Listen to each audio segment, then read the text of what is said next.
आलू जोठी आसू ओडिशार लोक पाइबा दरकार कहीं आलू एक अपरिहार्य ओडिशावासी परिबा नियमित भाव में से शाकाहारी हूँ बा मांसाहारी हूँ यहाँ अपरिहार्य सुतरां दायित्व कार जोगाण विभाग तो जोगाण विभाग मंत्री विवृत्ति रखुंट आम उत्तर प्रदेश आणबू कौन से आपत्ति ना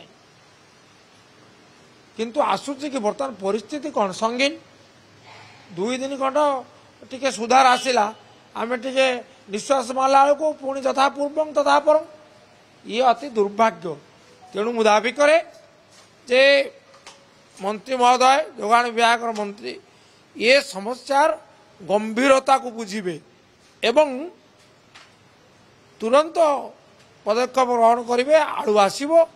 आलू उपलब्ध हम ओडिशा रे आलू संकट देखा ना सामयिक भाव में वर्तमान